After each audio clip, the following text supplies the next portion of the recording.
Donald Trump won big, but was his win a victory for conservatism? Trump might have won emphatically, and Kamala Harris and the progressives might have lost emphatically. But it's unclear what the election means for conventional American conservatism. For example, plenty of people in the conservative movement are critical of Trump's policies on trade and tariffs. Back in my native Britain, conservatism isn't just in an ambiguous position, it's on life support. In July, the so-called Conservative Party suffered their worst ever defeat. They went down to defeat having raised the tax burden to a record high, produced masses of regulation, opened the borders to allow in millions of immigrants, and destroyed productivity growth through catastrophic monetary mismanagement. Britain's conservatism is in such a sorry state that the Conservative Party risks being eclipsed by Nigel Farage's Reform Party.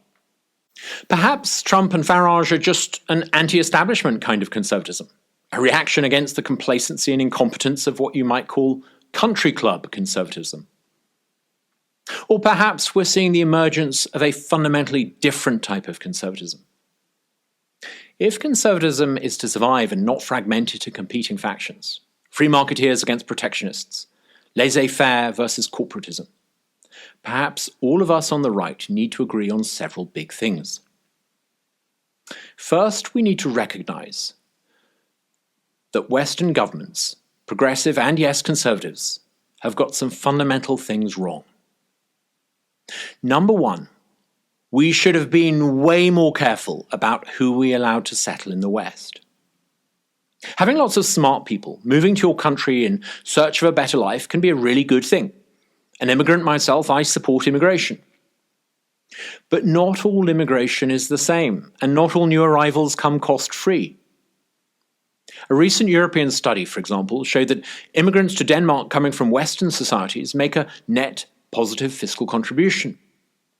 Those from certain non-Western societies, particularly the Middle East, are a net burden. Ronald Reagan once observed that you can live in France but never become a Frenchman, or Turkey or Japan without ever becoming Turkish or Japanese. But anyone from any corner of the world can come to live in the United States and become an American.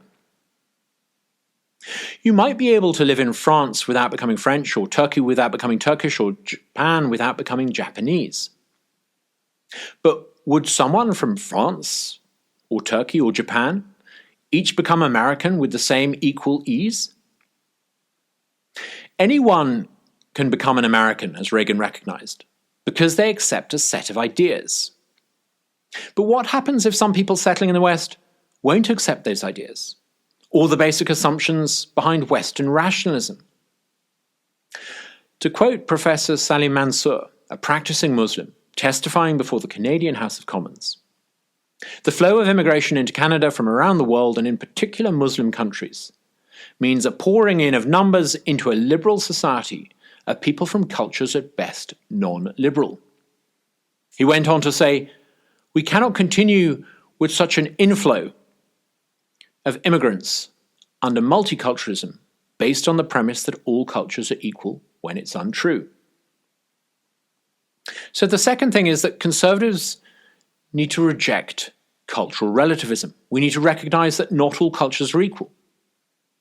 For far too long, many conservatives have gone along with the multi-culti fallacy.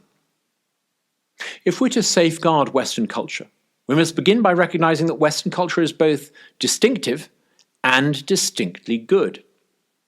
The Western mindset is highly individualistic, self-obsessed, control-orientated, nonconformist, and analytical, according to the author Joseph Henrich. One might also add that they tend to be high-trust societies, in which people on average have productive time preferences. The free and open society we conservatives cherish is the product of a very distinctive European cultural and intellectual tradition. We must no longer tolerate intolerant creeds in our midst, or we risk the extinction of the tolerant society that we value. We live in a walled garden. We need to appreciate those distinctively Western things that grow in the garden, if we're to muster the moral strength to maintain the walls. Thirdly, conservatives need to reject the climate change charade. The Earth's climate is in a constant state of flux. Over millions of years, it's swung back and forth between being warm and wet and colder and drier. For life on Earth, warm and wet periods are vastly preferable to the cold and dry ones. If today's climate change alarmists were primarily interested in limiting human CO2 emissions, they would have demanded we build more nuclear power plants. Instead, they consistently oppose nuclear power. If climate change activists were principally concerned about reducing the burning of fossil fuels, they'd be complaining about China and India, where coal output's soaring. Almost all of the activists' ire is aimed at Western countries. This is because the climate change agenda is really about imposing a belief system on the West to legitimize controlling our social and economic systems. Conservatives in Britain disgracefully caved into the climate alarmism.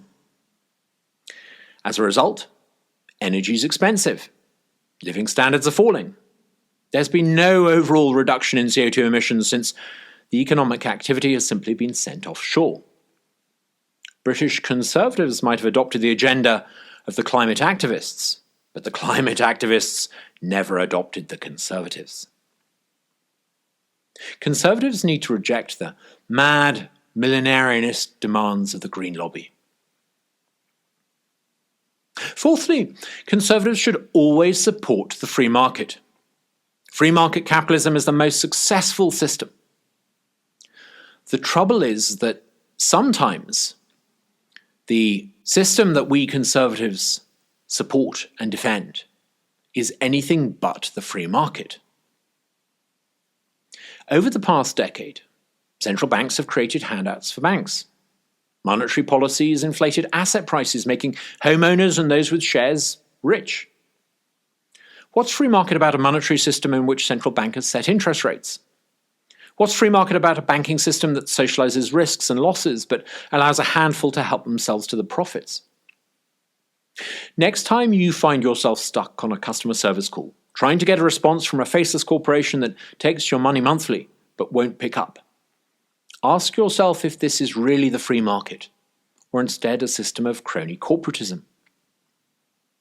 Conservatives should support reforms that would ensure actual competition in every sector of the economy. Fifth, Conservatives need to stop thinking that the culture wars are an optional extra for us. A certain sort of conservative think tanker wants to avoid the culture wars. They'd rather be talking about red tape reduction and tax reform than identity issues. Conservatives can't afford not to talk about identity issues. You can win all the arguments in your local state legislature about tax reform, but if the next generation of Americans grow up believing their country was founded by slave owners on stolen land and that the US grew rich on exploitation, we ultimately lose everything. Finally, Conservatives need to reject conspiracy theories, but understand why some folk think the way they do. What's the most important conservative media today? It's no longer talk radio or cable TV, but long-form podcasting. But let's be honest, there's sometimes something a little conspiratorial about some of the content on some of these conservative channels. When talking about anything from election integrity to vaccines to Ukraine, some conservative audiences seem drawn to the idea of conspiracies. It's easy to sneer at those daft enough to believe in conspiracies, but rather than condescend or revel in our own apparent superiority, perhaps we ought to ask instead why so many on the right seem drawn to such daft ideas in the first place. For years, the mainstream media served as a window on the world. It told us what was happening and what we should think about it. But slowly, millions of people in America and the wider West have woken up to an uncomfortable reality. Much of what the mainstream media feeds us is a lie. There were no weapons of mass destruction in Iraq. The world is not looming on the edge of a climate abyss. Brexit wasn't masterminded by the Russians. COVID really could have come from a lab leak. And no, Joe Biden wasn't as sharp as attack. Millions of Americans look at this misinformation and begin to wonder if there's some sort of orchestrated deception underway. In such a climate, authenticity will become everything. Credibility will be king. I suspect that the future will belong to conservative podcasters that speak to that rather than to any conspiracies.